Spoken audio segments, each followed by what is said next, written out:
जीवन में कुछ नया सीखना चाहते हैं तो हमारे इस चैनल को सब्सक्राइब कर लें। चलिए दोस्तों शुरू करते हैं। दोस्तों, अगर आप जो मैं इस वीडियो में बताता हूँ वह उपाय मंत्र कर लेती हो तो यकीन मानिए दोस्तों, भगवान शिव की कृपा, माँ लक्ष्मी की कृपा एवं माँ गौरी की कृपा आप पर हो जाएगी और आपकी जो भी हर एक मनोकामना दोस्तों पूर्ण हो जाए तो मुझे बताना, क्योंकि दोस्तों आज तक मैंने जितने भी उपाय बताए हैं उनसे हर एक व्यक्ति को लाभ ही लाभ हुआ है दोस्तों। इसलिए आप इस वीडियो को एक बार पूरा जरूर देख लेना, क्योंकि आपका भला तो होगा ही, साथ में लाखों करोड़ों व्यक्तियों का भी भला हो सकता है। दोस्तों आज हम इस वीडियो में बात करेंगे मासिक शिवरात्रि व्रत के बारे में कि यह व्रत कब से शुरू करना चाहिए और कितने व्रत करने चाहिए।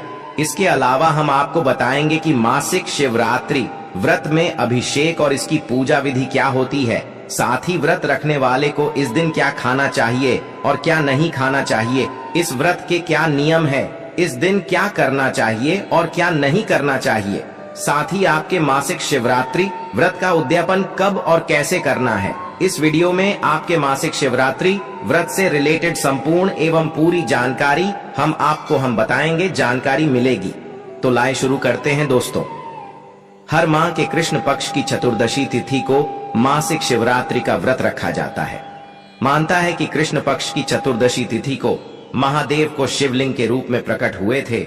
जिस दिन यह घटना घटी थी उसे दिन को महाशिवरात्रि के नाम से जाना जाता है, लेकिन तब से हर माह के कृष्ण पक्ष की चतुर्दशी का दिन शिव जी को समर्पित हो गया। इस तरह हर माह आने वाले कृष्ण पक्ष की चतुर्दशी को मासिक शिवरात्रि के नाम से जाना जाने लगा। मानता है कि इस दिन यदि भगवान शिव की पूरे विधि विधान से पूजा की जाए तो असंभव कार्य भी कुछ ही दिनों में संभव हो जाता है। मानता है कि इस दिन व्रत रखने से व्यक्ति की सभी मनोकामनाएं पूरी हो जाती हैं और कठिन से कठिन काम भी बन जाते हैं। कुंवारी लोग इस दिन व्रत रखें तो उन्हें मनचाहा जीवन साथी मिलता है और शादीशुदा लोगों के जीवन की हर समस्या दूर हो जाती है। उनके जीवन में सुख और शांति आती है और जिन लोगों के संतान नहीं है उन्हें संतान प्राप्ति का आशीर्वाद मिलता है। दोस्तों जो लोग इस व्रत को रखना चाहते हैं तो वह इसे महाशिवरात्रि से आरंभ कर सकते हैं या फिर सावन माह में पड़ने वाली शिवरात्रि से भी इस व्रत की शुरुआत कर सकते हैं। इस व्रत को 1 साल तक करना चाहिए या नहीं, 12 महीने में पड़ने वाली मासिक शिवरात्रि का व्रत करना चाहिए। जैसे आपने इस व्रत को महाशिवरात्रि से स्टार्ट किया है तो फिर हर माह की शिवरात्रि का व्रत रखकर अगले साल की महाशिवरात्रि पर इस व्रत का उद्यापन कर दें, या आप इस व्रत को हमेशा के लिए भी बिना उद्यापन किया भी रख। वैसे शिव जी की पूजा प्रदोष काल में करना उत्तम रहता है, लेकिन शिवरात्रि की पूजा निशिता कल्याणी अर्धरात्रि में करना सर्वोत्तम माना गया है। यदि आपने सीता कल में पूजा नहीं कर सकते हैं तो सुबह और शाम पूजा जरूर करें। आप मासिक शिवरात्रि व्रत के एक दिन पहले से ही सूर्यास्त के बाद तामसिक चीजों का त्याग करें। साथ इसी दिन से पूर्णता ब्रह्मचर्य का पालन करना अनिवार्य है और आप एक दिन पहले दातुन या ब्रश भी कर ले। अपने मुंह को अच्छे से साफ सुथरा कर ले। फिर व्रत वाले दिन आप प्रातः कल सुबह जल्दी उठे और गंगा जल में काले तिल मिलाकर स्नान करें। फिर इसके बाद आप सफेद या हल्के रंग के वस्त्र धारण करें। फिर आप चाहे तो किसी शिव मंदिर जाकर शिवलिंग की पूजा करें, या आपके घर पर शिवलिंग है तो आप उसकी भी पूजा कर सकते हैं। अब आप सबसे पहले व्रत का संकल्प लें। अपने सीधे हाथ में गंगा जल, अक्षत और पुष्प लेकर व्रत का संकल्प लें। आप संकल्प बोलते समय अपना नाम, अपना गोत्र और आपकी जो भी मनोकामना है उसको अवश्य बोले। फिर हाथ में जो जय अक्षर पर उसे शिव जी के आगे समर्पित कर दें। अब आप सबसे पहले गणेश जी का पूजन करें, साथ ही शिव पार्वती जी का भी पूजन करें।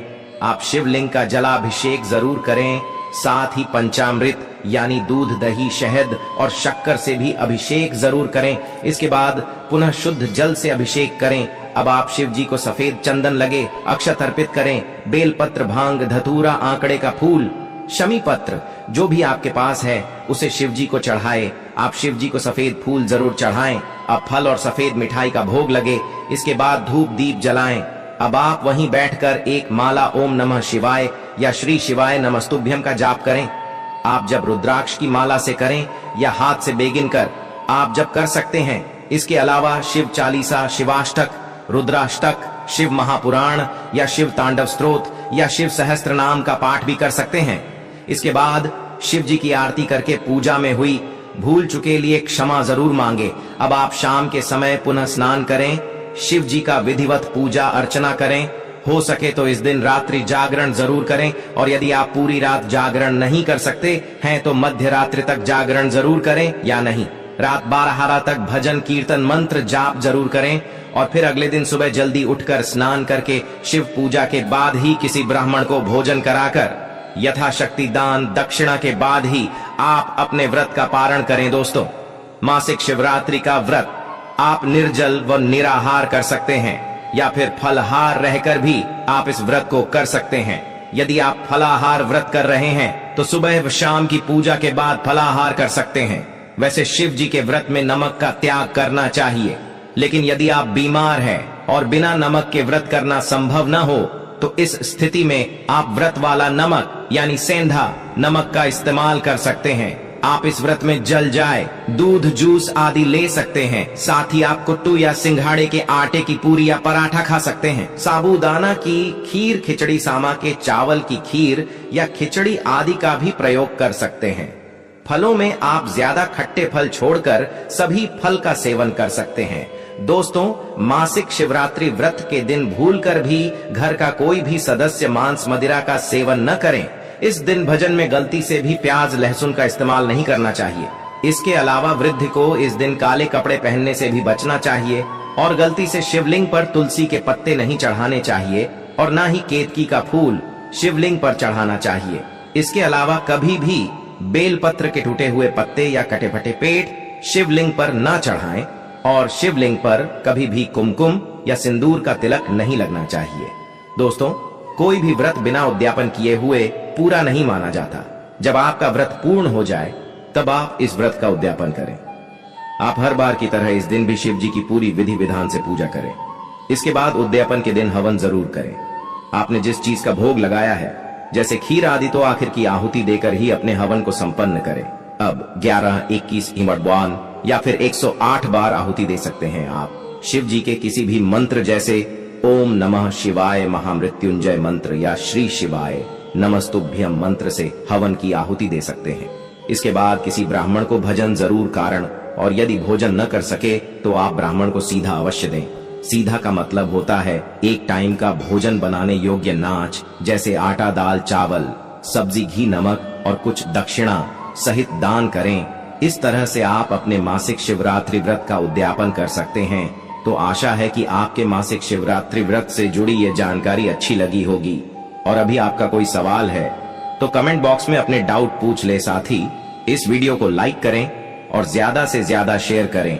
साथ ही चैनल को सब्सक्राइब करें। दोस्तों, मैं आपको जितने भी उपाय बताए हैं, जो भी धार्मिक प्रयोग बताएं दोस्तों, ये जो महादेव की जो उपाय बताए हैं मैंने, दोस्तों अगर आपको कोई लाभ है, जो आपको लाभ नहीं प्राप्त हो रहा है, तो इस उपाय से वह लाभ तो जरूर हो जाएगा दोस्तों। पर आपको कई लोगों को लाभ नहीं होता है, तो वह किस कारण से नहीं होता है मैं आपको यह भी बता देता हूं।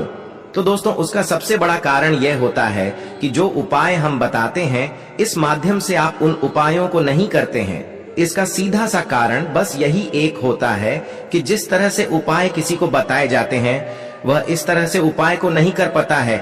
इसलिए भी अनेक व्यक्तियों को लाभ की प्राप्ति नहीं हो पाती है। इसलिए दोस्तों, जिस तरह से उपाय को बताया जाए, उपाय आपको इस तरह से ही करना है। दोस्तों, उपाय से आपको वह प्राप्त हो सकता है जो आपकी मनोकामना थी, जो वर्षों से